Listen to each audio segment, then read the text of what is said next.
Hein. Donc bonjour à tous. Donc nous allons vous présenter la race à l'honneur du Salon de l'Agriculture Paris 2020, donc la race charolaise, la première race allaitante et la première race à viande en France. Allez, on peut l'applaudir très fort, la race charolaise, avec sa magnifique robe blanche. Donc vous avez 2 femelles et 2 taureaux qui vont ensuite rentrer sur le ring.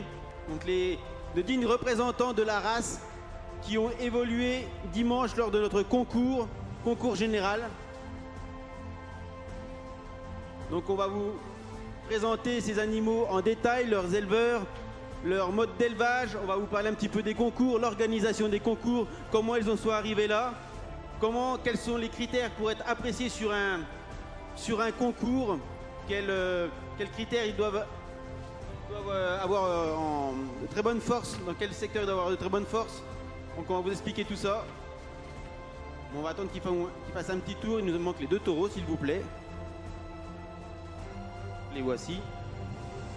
On va vous expliquer également pourquoi les animaux ont des rubans, certains animaux ont des rubans bleu, blanc, rouge. Quelle est la différence avec les autres. Donc je suis en fait Eric Lamal, je suis expert racial au Airbook Charolais depuis une vingtaine d'années. Je suis en compagnie de 7 autres collègues sur le territoire national. Et j'ai également mon collègue à côté de moi, François Robergeau, qui va nous expliquer un petit peu la race charolaise, sa quantité, où est-ce qu'on le trouve, qu'est-ce qu'il mange le charolais.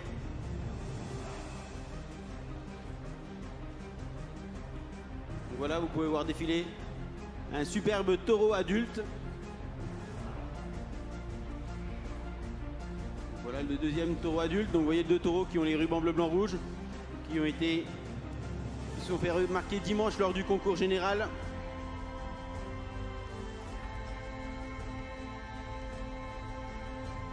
Donc vous voyez la docilité des animaux.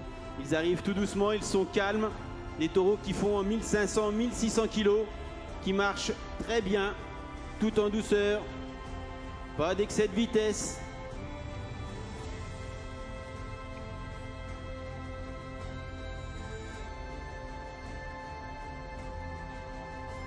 Et maintenant François, donc les taureaux se mettent à leur place. Est-ce que tu peux nous présenter ces superbes animaux, ces top modèles de la race charolaise? Alors oui, donc on avait notre concours dimanche de 11h à 14h, donc vous n'avez sûrement pas pu assister à notre concours, donc on va refaire un petit peu l'histoire de ce qui s'est passé dimanche, puisqu'on vous présente nos animaux qui sont champions, tous ceux qui ont des rubans bleu, blanc, rouge, et puis une autre vache qui est accompagnée. Alors Impoli, donc il y a une petite histoire sur Impoli, c'est intéressant, parce que vous voyez, il y a 2 taureaux qui ont été sacrés champions à ce concours 2020. Alors Impoli a remis en titre son titre 2019, parce que c'est lui qui était champion en 2019. Et donc Impoli a de nouveau regagné en 2020, il avait la possibilité il avait été élu champion, donc on appelle ça un rappel de championnat. Donc il a été champion en 2019, rappel de championnat en 2020, et donc c'est pour ça qu'il a son ruban bleu, blanc, rouge.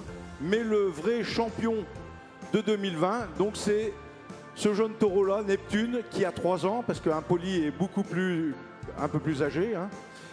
C'est un taureau qui est né en 2013, donc il a 7 ans. Donc Neptune, 3 ans. Comment?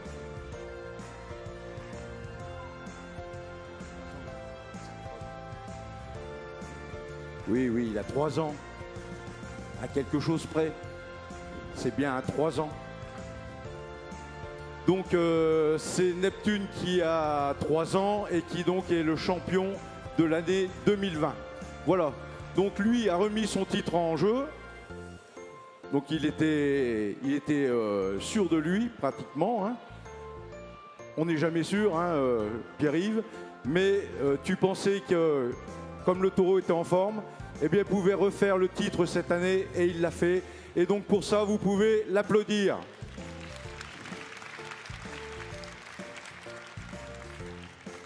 Et Neptune, le champion de 2020, donc un jeune taureau de 3 ans. Vous voyez, alors lui, il est arrivé à sa stature adulte, il grandira plus.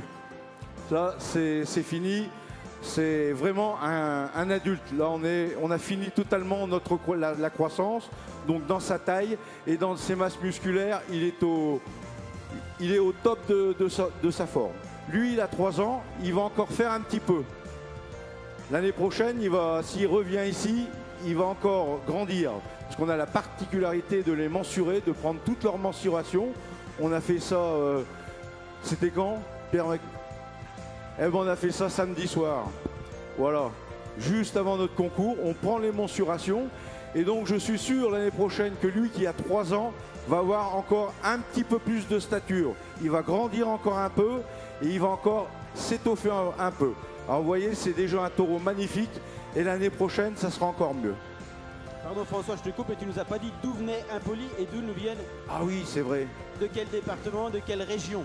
Alors j'ai dit Pierre-Yves Vanier avec son épouse. Et donc ils viennent de Saône-et-Loire, donc le berceau de la race charolaise. Donc ils habitent près de Gueugnon. Et donc leur élevage se trouve près de Gueugnon. Et c'est un taureau qu'ils ont en copropriété avec le papa de Laetitia. Voilà. Il y a des fois des taureaux qui sont utilisés par plusieurs éleveurs. Et là, donc, c'est un taureau qui est utilisé en famille. Neptune, lui, vient de la Nièvre, département voisin de la Saône-et-Loire. On est toujours en Bourgogne. Voilà. Et donc, on va passer à la championne 2020, ici. Donc, elle s'appelle Helvétie. Helvétie, elle vient de l'élevage de Laurent Clam. Donc, Laurent, c'est le monsieur qui tient la vache. Helvétie, donc Laurent a son élevage dans l'Allier. Alors là, on est en Auvergne. Donc on change, on voit que le charolais, il y en a partout. Hein. Dans 80 départements français, on le trouve. Et donc, vous voyez, on a eu de la Saône-et-Loire, de la Nièvre, donc on est en Bourgogne. Et là, l'Auvergne, et puis après, on va revenir en Bourgogne. Mais donc Laurent donc a son élevage dans l'Allier. Donc en ce moment, on en discutait juste avant de rentrer, c'est son épouse qui s'occupe des vaches en ce moment dans la ferme. Et Laurent, il s'occupe d'Helvétie ici au salon. Et il a obtenu évidemment ce magnifique titre de championne 2020 du salon à Paris. Et ça, je suis sûr qu'il est très très fier d'avoir obtenu cette récompense. On peut s'attarder un peu sur Helvétie parce que je vous jure, c'est une vache vraiment exceptionnelle dans sa morphologie. C'est vraiment la vache qui est parfaite. On en discutait un peu avec tous les spécialistes du charolais et disaient il y a un moment qu'on n'a pas vu une vache aussi complète, aussi exceptionnelle. Elle est vraiment, je dirais qu'elle est zéro défaut, vraiment. Voilà, même pour des puristes, c'est vraiment, vraiment excellent.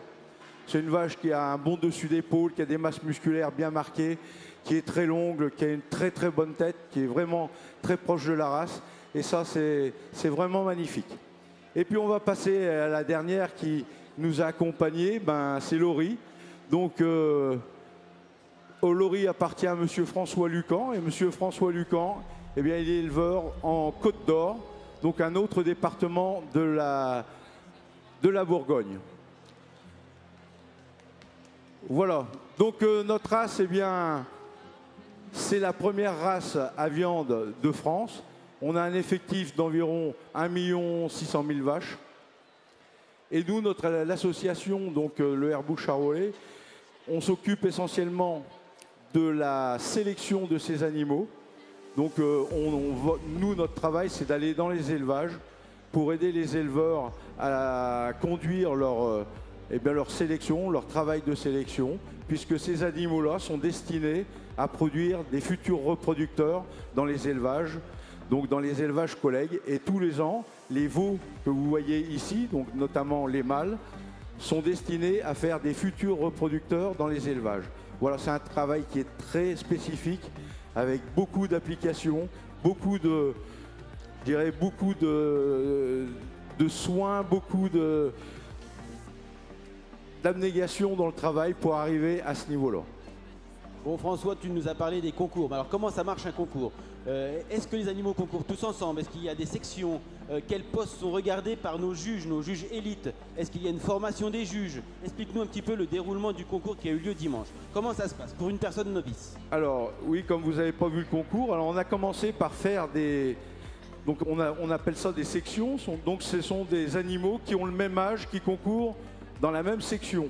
Donc on a passé par exemple les animaux des 2 ans en premier. C'est eux qui sont passés en premier. On a déterminé le premier de cette section dans la catégorie 2 ans.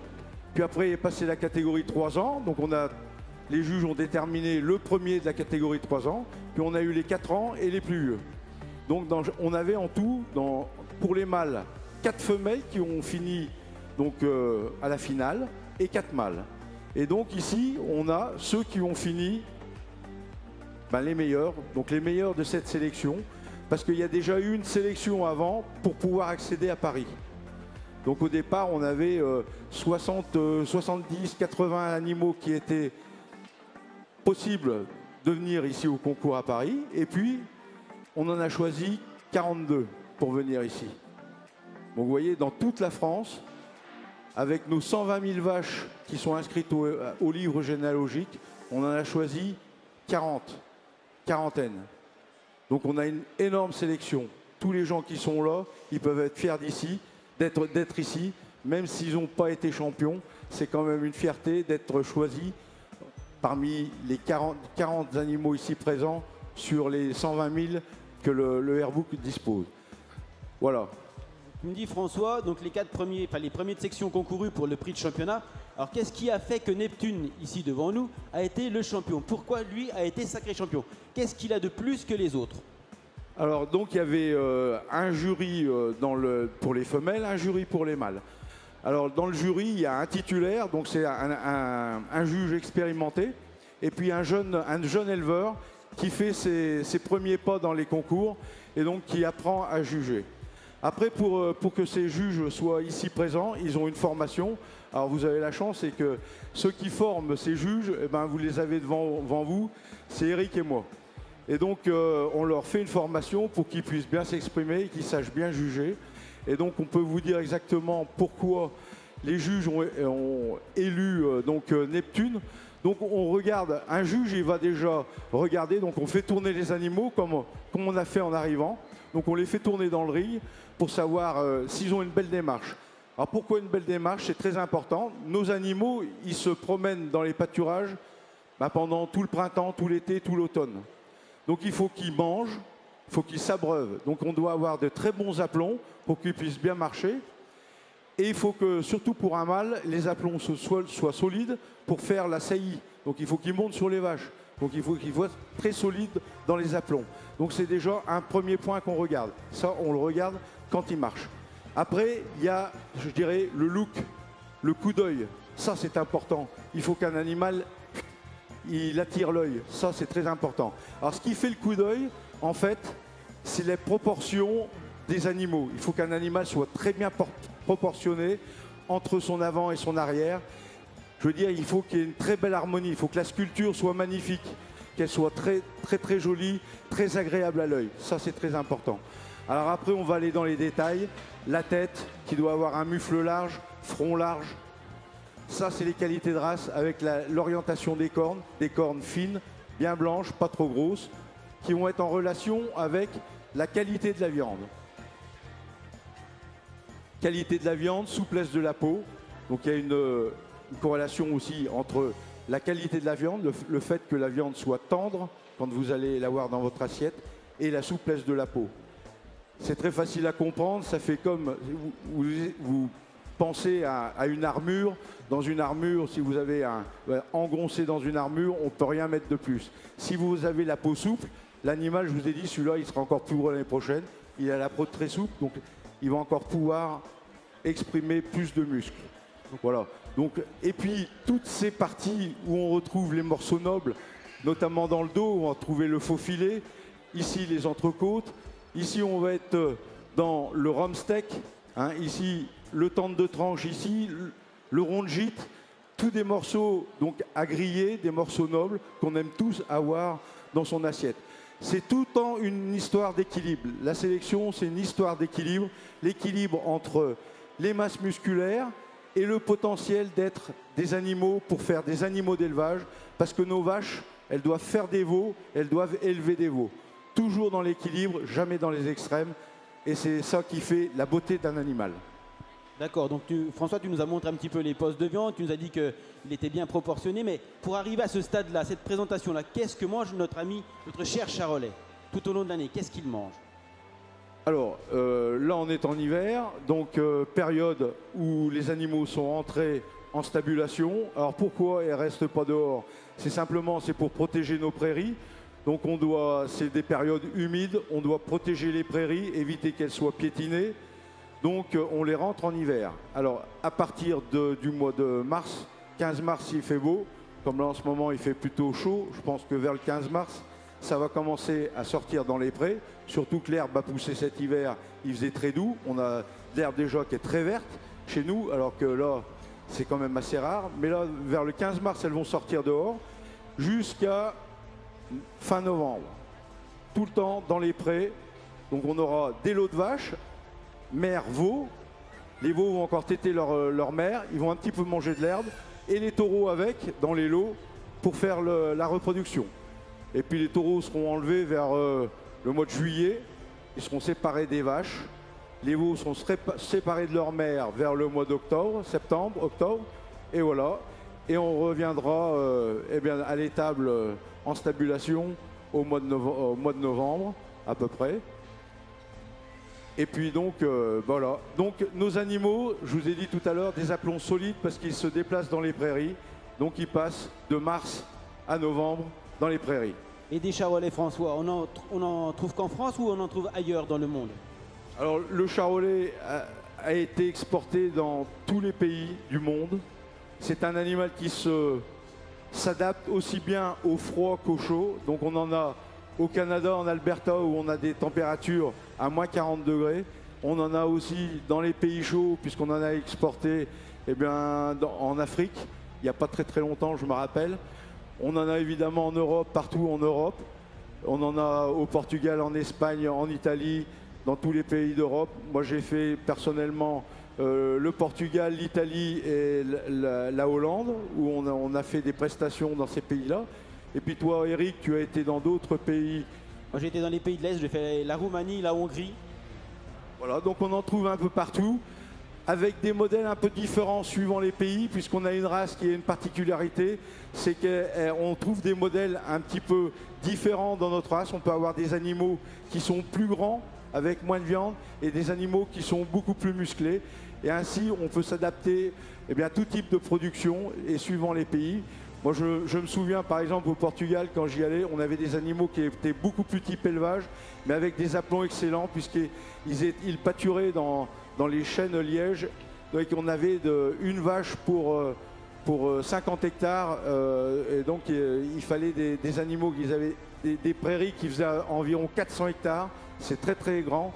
Et donc, il faut des aplombs extrêmement solides pour qu'ils puissent se déplacer. D'accord, François. Et est-ce que tu peux nous dire les qualités principales de la charolaise? Moi, je sais pas, est-ce qu'elle est rustique, est-ce qu'elle est docile, est-ce qu'elle est... Alors la docilité, on l'a vu, ils sont arrivés tranquilles. C'est des braves bêtes, comme on pourrait dire, mais c'est vraiment très gentil, très calme. Les atouts, alors on le voit, donc des animaux qui, comme ils sont calmes, ils peuvent transmettre un potentiel de croissance impressionnant. Il y a certains moments de leur vie, ils peuvent faire des gains quotidiens, donc ils peuvent prendre plus d'1,5 kg par jour, vraiment tranquillement, facilement, sous la mer. Donc ça, c'est déjà une des premières qualités. Il n'y a aucune race qui fait mieux que la charolaise. Ensuite, elle transmet des qualités musculaires. Donc le fait de transmettre des qualités musculaires et du potentiel de croissance, ça permet de l'utiliser sur d'autres races en croisement. Alors chez nous en France, sur des races rustiques comme l'Aubrac, la Salaire, que vous pouvez voir ici, mais aussi des races laitières, donc pour faire des veaux de boucherie. Donc on a ce potentiel qui est vraiment important. Donc cette capacité d'ingestion aussi, vous voyez, on pourrait dire qu'ils ont des gros ventres. Ils ont la capacité d'ingérer des fourrages grossiers. Et ça, donc, du foin, de la paille, on peut s'en sortir. Voilà. Si vous avez une bonne quantité de foin, de paille, vous allez déjà pouvoir élever des animaux. Donc en fait, c'est un animal à la mode, il transforme que de la matière première, que des matières végétales. Tout à fait. C'est un utilisateur de nos espaces naturels. Et c'est grâce à notre charolaise qu'on a des prairies entretenues, par exemple, dans le Morvan où habite François, ou dans d'autres coins qui sont relativement pauvres sur le plan des terrains. Donc on peut faire que de l'herbe. Grâce à nos charolaises, on peut entretenir ces prairies. Et donc ça, c'est très important. Si on n'avait pas nos vaches pour manger l'herbe de nos prairies, ben, tout viendrait en friche et ça serait des paysages beaucoup moins jolis.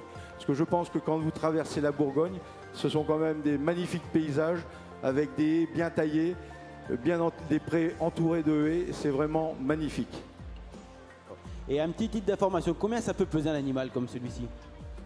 Comme Neptune? Oui, comme Neptune. Eh ben, il est passé à la bascule, donc on le sait à peu près. Donc pour son âge, je dirais que c'est un peu exceptionnel. Et il fait 1580 kilos. À 1580 kilos quand même, un joli bébé alors. Je pense qu'on n'a jamais fait mieux à cet âge. Pour donner comparaison, donc un poli qui est lui adulte, lui il a dépassé 1600 kilos et il fait 1680 kilos. D'accord, ben, c'est impressionnant. Voilà, donc on ne cherche pas forcément des animaux qui soient à un poids extraordinaire. Mais voilà, ils ont eu je veux dire que génétiquement, ils ont la capacité à arriver à ce poids-là. Et ça, c'est une performance et c'est le travail des sélectionneurs. C'est grâce à cette sélection des animaux qui ont ce potentiel-là d'arriver à ce niveau-là. D'accord, merci François. Donc si j'ai bien compris, la charolaise, pour conclure, parce qu'on a un timing, est-ce que la charolaise est la race idéale? Ah oui, oui Eric, là tu l'as dit. La charolaise, c'est vraiment la race idéale. Donc c'est une race qui permet d'entretenir nos paysages, donc c'est important aujourd'hui. C'est une race qui nous produit une viande de qualité, donc ça c'est vraiment aussi important. Et cette race, eh bien il faut qu'elle fasse vivre nos éleveurs. Et ça, c'est aussi important. Donc il faut que cette race, eh bien, qu'elle dure le plus longtemps possible. Et j'aimerais que vous applaudissiez tous nos éleveurs et notre race charolaise. Je vous remercie. Allez, s'il vous plaît, on applaudit très très fort. C'est un travail de longue haleine qui nous montre devant vous. Allez, on applaudit un poli qui nous vient du GAEC Vanier. Avec de la passion derrière, parce que vous voyez un petit bonhomme, le fils à Laetitia et Pierre-Yves, qui n'est pas très très vieux comme vous pouvez le voir, et ils sont déjà derrière les vaches, enfin, en l'occurrence un taureau. Et vous voyez que cette passion, elle prend très jeune, parce qu'il y a déjà un moment qui court derrière les taureaux, le petit. Bravo à toi. Allez, on applaudit le GAEC Vanier, on applaudit les sœurs Raymond avec Neptune. Allez, Pierre-Maxime, avance un petit peu, fais un tour, allez. On applaudit François Lucan qui nous vient de Molfay en Côte d'Or du Morvan avec Laurie. Allez, on les applaudit. Et on applaudit le GAEC Clamandrio avec Helvétie, la championne. Et à petit titre d'information, c'est son anniversaire aujourd'hui à Helvétie. Donc elle a 8 ans aujourd'hui. Donc vous voyez un petit peu une vache de 8 ans qui a une superbe démarche, de très belle masse musculaire. Un top modèle à 8 ans. Allez, on les applaudit très très fort et on le remercie. Merci beaucoup.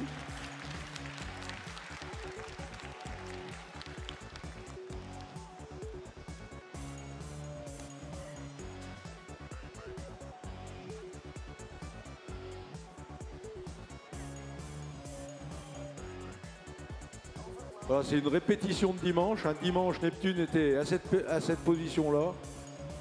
C'était pour la photo déjà, parce qu'il était champion.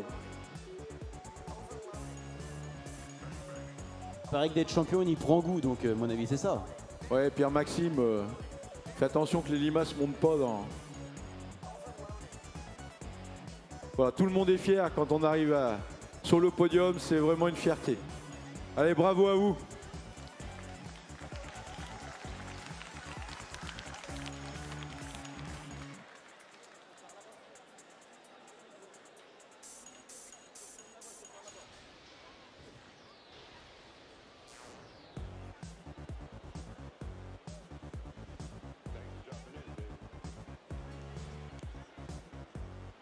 Voilà, petite séance photo pour chacun et chacune.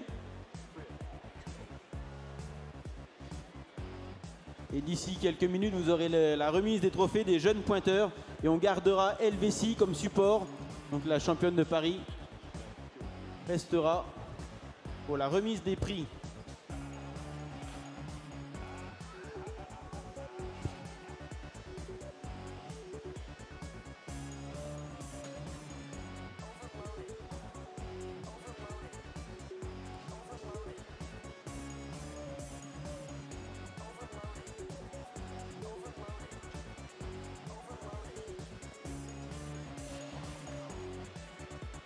Donc regardez un peu la docilité du Charolais.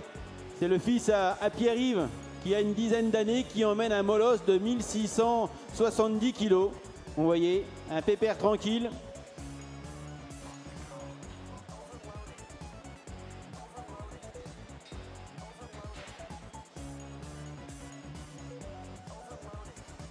Voilà, merci les éleveurs. Et on peut les applaudir une dernière fois. Une salle d'applaudissements pour eux. Merci beaucoup. Et surtout, mangez du charolais.